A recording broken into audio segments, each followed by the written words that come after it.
Hello, this is Hannah Kassab, and today I'd like to talk to you about the war on drugs and give you my opinion based on what I've seen, what I've learned. Not only in class, but speaking with colleagues and people who have been affected by the war on drugs. And I think it's not a war on drugs anymore; it's a war on violence. They don't like to see the kind of violence that's been going on, especially in the inner cities and in Mexico, Colombia, and other countries affected by drugs and the drug trade. I think winning the war on drugs is impossible, given the level of ingenuity that the drug dealers, drug producers um, have. They're bright. They understand that the source of income is important and they need to defend it, and so logically they're going to resort to tactics that are innovative and creative to gain their profits. Um, and the United States has been fighting this war for a very, very long time now. I would say since Prohibition in 1919, when alcohol and drugs were considered illegal and outside of normal society. Illegal drugs nowadays, cocaine, marijuana, heroin, they have a very, very high price to pay because of it being illegal. Let's think of the illegality of drugs as having a tax. So, drugs outside of normalcy, outside of being legal, is very expensive because it is illegal. There's a risk attached to selling drugs because of its prohibition.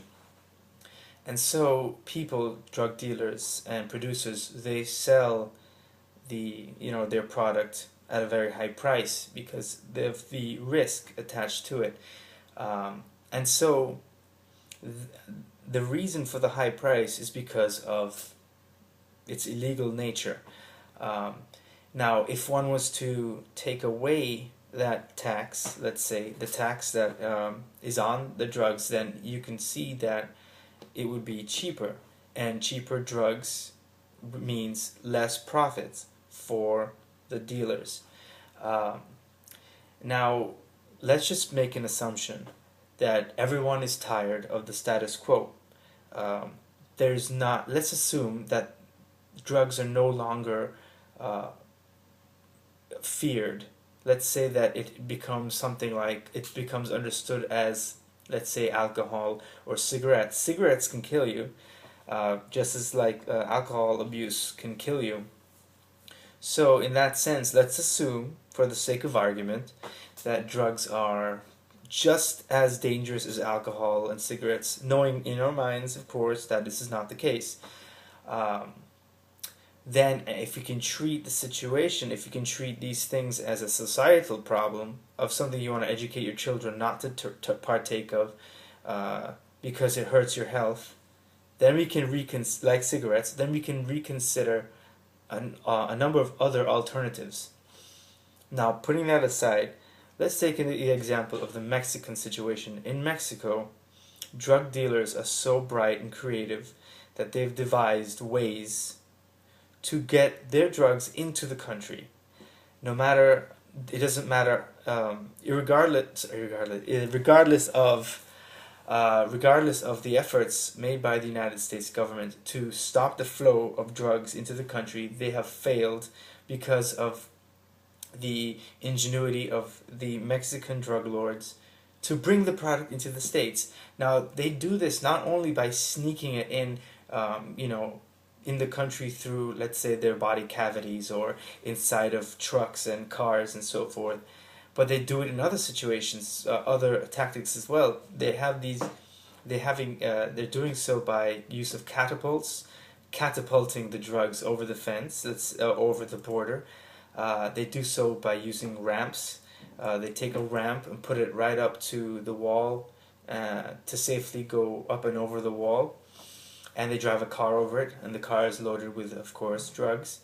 They also have tunnels, major, long, huge, long tunnels that can take the drugs from Mexico into the United States. In Colombia, they have $1 million submarines that can go up to 60 feet underwater and deposit the drugs in the United States. Now imagine that. $1 million submarines. Like when I learned about that the other day, I was speechless as I am now. So that's the situation, and from that you can safely say that they're making a lot of money. I think there was an estimate that one submarine can carry $100 million worth of cocaine, street value cocaine, in one submarine, and I think it was 9 out of 10 submarines I think get caught, 9 out of 10, but that one submarine brings in $100 million worth of cocaine. So just keep that in mind. The second part is the violence that comes with the drug trade. In Mexico, the drug wars. I'm sure you've been hearing a lot of news about decapitations, and fear tactics.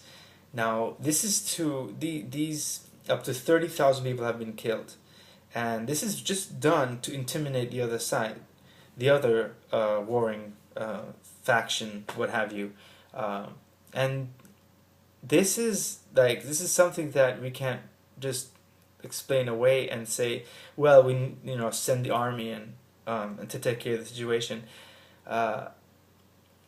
People argue that education is the best solution, and I really do want to believe that, but just seeing the extent of the damage being done and the profitability, you combine that with the profitability of the industry, and you wonder if these are feasible. Like, why go to school when you can make that much money in the trade?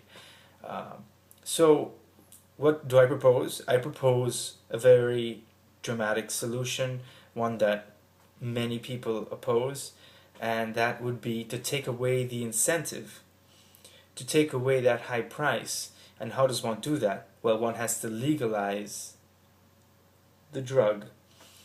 And this is very controversial, as you're seeing in in the United States right now with Colorado. There was a fake article came out that said that about 37 people died from marijuana use. And of course you can't die from marijuana use, but people believed it, and they were so happy when they heard that news because it somehow validated their own side, their own argument. But this really takes away and subtracts from knowledge and the reality of the situation. Now, marijuana, I don't use marijuana, I've never used any drugs, and I never will. I have no interest in that. But it's very important to note that marijuana is not harmless. It does interfere with the way your brain functions. So yes, there is a downside to using drugs, especially marijuana. But seeing that legalization can bring down the profitability of the drug dealers, and therefore hurt them, it's a very aggressive tactic to take away the profitability of the drug trade. And I mean, this would be it's feasible if one would just subtract the emotional aspect from it and really consider what's at stake. Society is at stake. And when one makes that realization, then we can start moving forward to talk about what drugs should be legalized and how they should be legalized. What kind of taxes shall be imposed, and where would that revenue go? And taking that in consideration, I want to lead into my second video, which I'm going to post in a few minutes, about the debt situation in the United States. But for now, the takeaway of this is drastic measures must be taken to solve the drug issue, and legalization would be a perfect way to kind of take away the profits from the drug dealers, and in order to stem the flow of drugs into the United States.